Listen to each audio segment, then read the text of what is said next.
Now, Vivian, tomorrow would have been your daughter's 2-year wedding anniversary. What do you want people to know about her? I want to talk about my daughter because tomorrow is anniversary for her. For her wedding. Her wedding. She's supposed to start her new life. This whole thing must just be so sad. And I very missing her. I bet. And I missing her voice because she's a very strong woman. I know. And smart. Do you hope that this suit is going to protect other women? Yes.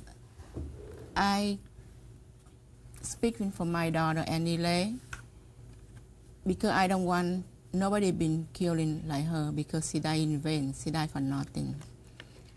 I want Yale to change the security system and to be safer for the students. Particularly the women students, right? Yes.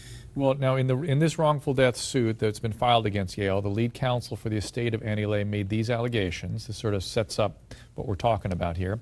Prior to September 8, 2009, Yale had long taken inadequate steps to ensure the safety and security of women on its campus. Sexual attacks on and harassment of women at Yale had been a well-documented and long-standing problem, and Yale repeatedly failed to impose meaningful discipline on offenders. As a result, Yale created a culture of tolerance that allowed and encouraged aggressive male behavior towards women.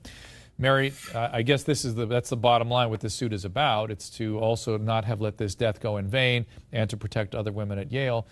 My understanding also is that this guy that eventually attacked Annie had a record. That's right. It's important to note that this lawsuit is really not about a financial gain or about money.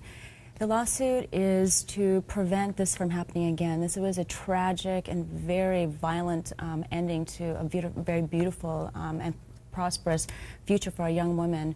And so the point of this lawsuit is that to have Yale step up and instate some very specific security systems so that other women on campus will not be attacked again. Is it just security systems or is it changing the culture? Because in that complaint there's sort of an allegation that the culture isn't quite where it should be. I think it's a combination of many things, and again, this is not the most appropriate venue to discuss all of the legal aspects of it. How dare you? This is appropriate venue to discuss whatever you like. But I will say that there will be substantial evidence to show that not only was there a culture of tolerance on Yale with respect to prior complaints, but there was also prior notice of this particular defendant, Mr. Clark.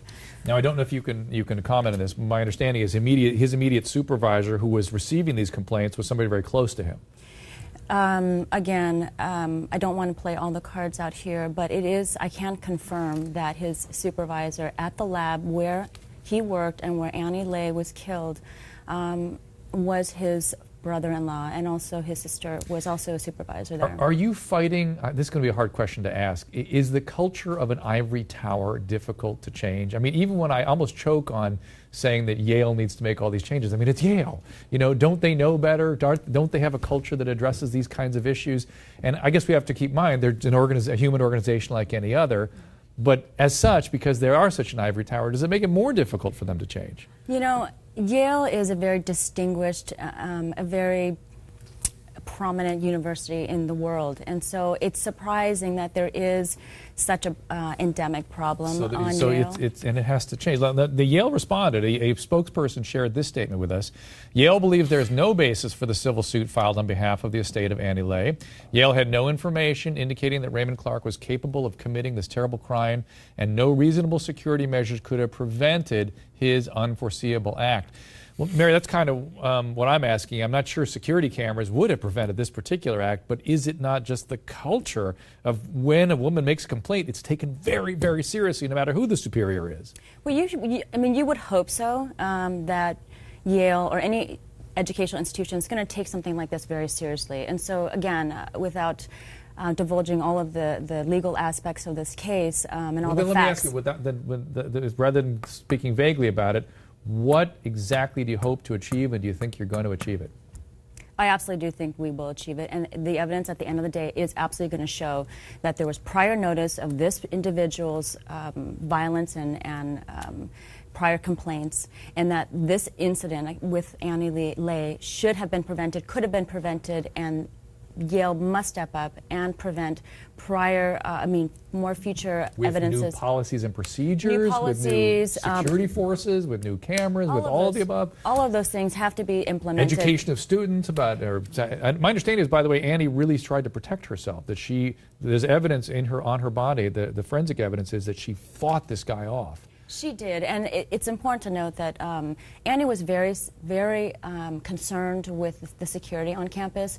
Oh. She was part of a program that assisted other students, and in fact, she even wrote an article about campus security. Wow, what prior to her death. Awful